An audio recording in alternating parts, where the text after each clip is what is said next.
C'est une grosse fin de semaine politique, vraiment. On a eu un sondage, on va y revenir dans l'émission, mais il y avait aussi des partis qui étaient réunis, Québec solidaire d'un côté, mais le Parti conservateur, l'aile québécoise, je devrais dire, du Parti conservateur, ils étaient réunis à Saint-Hyacinthe.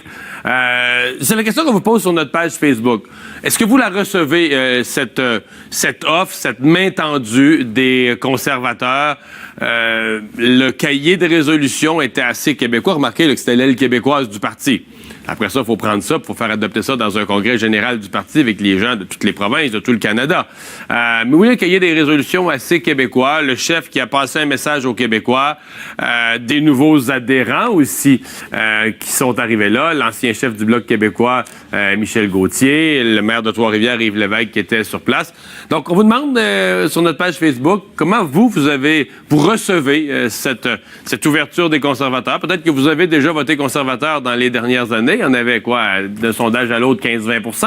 Mais c'était pas assez pour faire une vraie percée au Québec. Donc, si vous faites partie de ceux-là, est-ce que vous êtes encouragé parce que vous voyez? Mais si vous faites pas partie de ceux-là, est-ce que vous pensez qu'Andrew Scheer pourrait être quelqu'un qui vous touche? Est-ce que vous pensez que cette ouverture-là, elle est valable? Elle va être bonne pour le Québec? On attend vos points de vue. Et sans plus tarder, pour alimenter la discussion, il est avec nous, le nouveau membre du Bloc, du Parti conservateur, je veux dire ancien chef du Bloc, Michel Gauthier. Bonjour. Bonjour. Vous avez signé votre carte de membre devant les caméras. Ben tout à fait. Il faut pas faire les choses à moitié. J'étais déterminé. Je voulais que ça se sache. Et c'est suite à une longue réflexion. Alors j'ai dit non, il n'y a pas de demi-mesure. Je vous ai entendu en direct en fin de semaine, en point de presse, dire... Vous avez quitté la direction du Bloc pendant une décennie ou à peu près, là, vous n'avez plus aucune carte de membre de parti. Vous avez pris du recul? Depuis 11 ans, depuis 20 ans, je ne suis plus membre du Parti québécois et 11 ans, je ne suis plus membre du Bloc québécois et je n'ai financé aucun parti. Je me suis complètement retiré puis pour jeter un regard critique sur ce que j'avais fait puis ce qui était devenu la politique. Et c'est ce qui m'a amené à sortir. Je n'avais pas prévu ça, mais...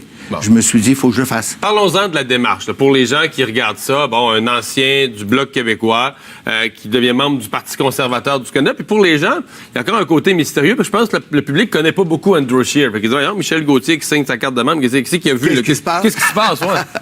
Ben, voici, c'est pas tellement compliqué.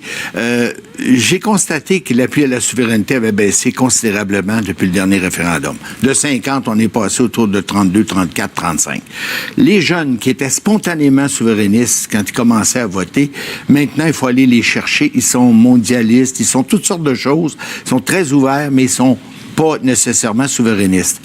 Le référendum, qui devrait être un événement démocratique, on demande aux gens, voulez-vous telle chose?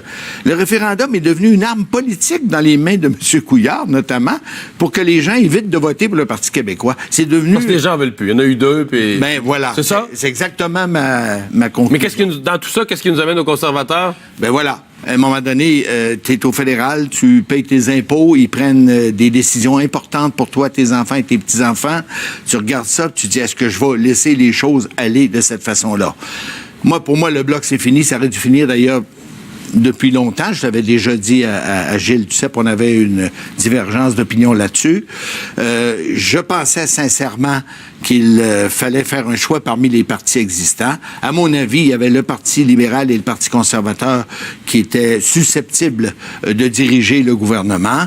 Personnellement, les libéraux, c'est dans leur gêne de chicaner constitutionnellement avec le Québec. Mais c'est pas la place souvent un souverainiste, hein? Mais, pas à la dernière élection, là. Moi, j'ai des amis souverainistes, un puis un autre, qui ont voté Justin Trudeau à la dernière élection, parce que là, ils voulaient débarquer Harper, puis tout ça. Ben, voilà, ils l'ont fait parce qu'ils voulaient débarquer Harper, parce que c'était le choix qui s'offrait. Du moment, il y avait de la jeunesse, il y avait un certain espoir. Et ça n'a pas été long que l'espoir a tombé. Écoutez, ils sont en train de faire une chicane constitutionnelle avec le gouvernement libéral de Québec sur le nombre de plants de potes qu'on va faire pousser des chaumières du Québec. Faut-tu avoir ça dans les gènes, là, tu sais? Tandis qu'avec les gouvernements conservateurs de M. Mulroney et de M. Harper, au-delà des choses qu'on peut leur reprocher, aucun gouvernement n'est parfait, il n'y a jamais eu de chicane constitutionnelle. Il y a toujours eu une entente, une souplesse, une décentralisation possible, une ouverture à l'endroit des Québécois. Moi, ça m'a attiré. Puis en plus, la rigueur administrative. Moi, je regrette, là, les gens disaient, t'es pas mal à droite. Ben écoutez, si c'est à droite que de vouloir dépenser l'argent qu'on a et non pas celui de mes petits-enfants, je suis à droite. Vous pouvez être sûr de ça. Moi, quand je vois que dans une... Donc, vous pensez que Justin Trudeau, il l'a échappé? échappé au niveau des finances? Mais ça n'a pas d'allure. Il nous a annoncé 18 milliards, là, puis le directeur parlementaire du budget a dit non, ça va être 26. Et on est en pleine prospérité économique. C'est pas des farces. C'est le plein emploi. Les entreprises manquent d'employés. Puis on trouve le moyen, le gouvernement du Québec nage dans l'argent, fait des surplus, on trouve le moyen à Ottawa de faire un déficit de 26 milliards. Et on se donne des services que mes petits-enfants vont payer pour moi. Un instant, ça pour moi c'est capital. On ne peut pas se permettre ça. Puis oui, les conservateurs là-dessus, pour moi, représentent l'espoir. Puis le gouvernement libéral est celui à éliminer. Voyons, ça n'a aucun sens. Quand ça va mal aller économiquement, vous êtes économiste de formation, quand ça va mal aller économiquement, va être quoi le déficit du Canada? 75 milliards? C'est le règne du Trudeau 2, là, moi, là, je le prends pas sur le plan budgétaire. Andrew Scheer. Oui. C'est un homme que les Québécois peuvent adopter? Ben, je suis convaincu. Ne serait-ce que le temps d'une élection? Ben, je suis convaincu. J'ai eu énormément de plaisir à discuter avec lui. Il est très ouvert, incidemment. Très, très ouvert au Québec, très sympathique aux Québécois. Ça, là, je le crois qu'il est ouvert à entendre là, les nouvelles idées du Québec. Là, il y a comme une énergie dans son aile québécoise, ça. La question qui me reste, moi, il va-tu aller au bat? M. Mulroney, à un moment donné, s'est embrassé dans le Canada, puis il est allé au bat pour le Québec. Là. Il s'est tenu debout pour Mitch, puis même quand ça chialait dans l'Ouest canadien.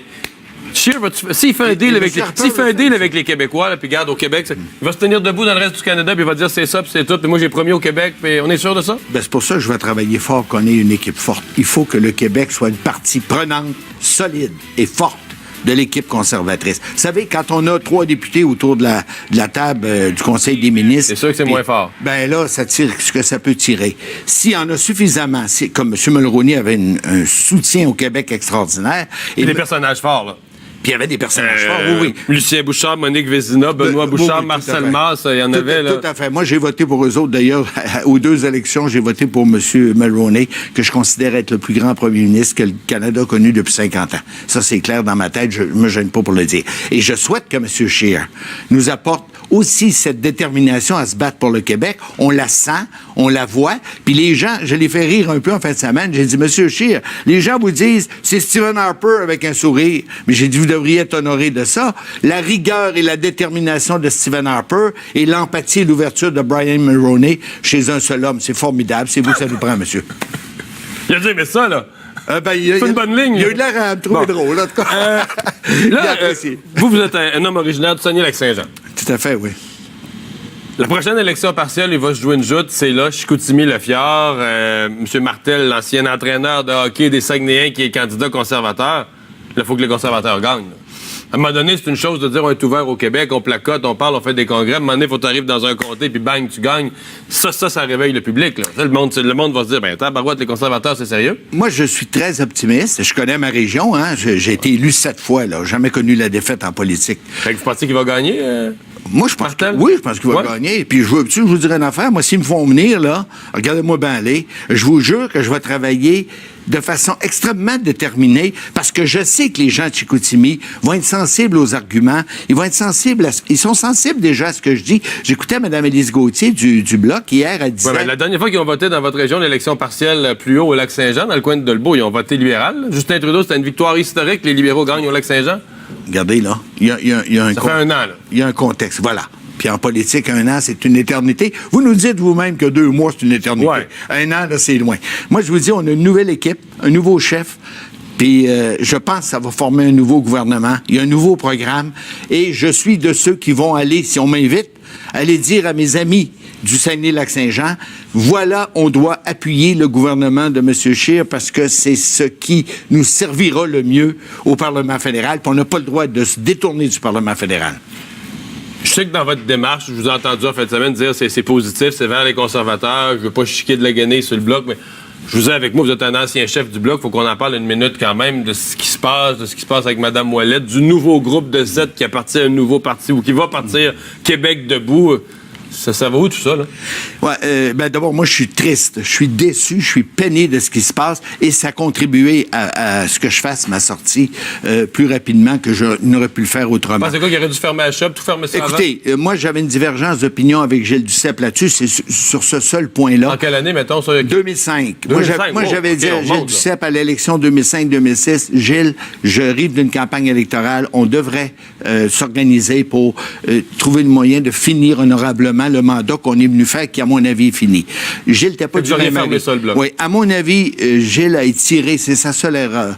Il a étiré un peu trop la sauce, mais Gilles, on lui devra toujours, l'ancien bloc devra toujours, que c'est le seul homme politique qui a mis autant d'énergie et de ressources à créer ce que j'appelle la pédagogie de la souveraineté. Si vous saviez, M. Dumont, les beaux documents, les analyses complètes des politiques publiques à Ottawa qu'on a faites, Gilles Duceppe avait une équipe formidable avec des gars comme Yvan Loubier qui était au caucus, qui était un solide, là. Ouais. Des gens qui produisaient, Richard Brunel et d'autres.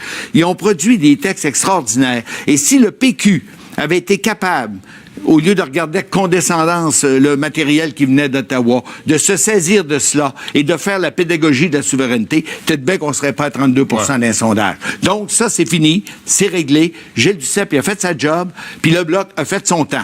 On arrive à quoi? On arrive à un désastre. Ça ressemble à une télé-réalité. Écoutez, tout le monde se chicane, ça va nulle part. C'est le temps que ça finisse, cette affaire-là, puis c'est le temps que les Québécois fassent un choix, puis un vrai choix politique. Vous pensez que les deux, l'ancien bloc et le nouveau, tout ça va être rayé de la carte par les électeurs? Hey, toutes les deux ont fait des mathématiques, on n'est pas pire en maths, là. Ils ont toutes des majorités très courtes, ceux qui sont élus. Divisez-les en deux sur le bulletin de vote, vous me direz combien il va en rester. Michel Gauthier, merci beaucoup d'avoir été là. Ben, c'est un plaisir. Au revoir. On va s'arrêter pour la pause.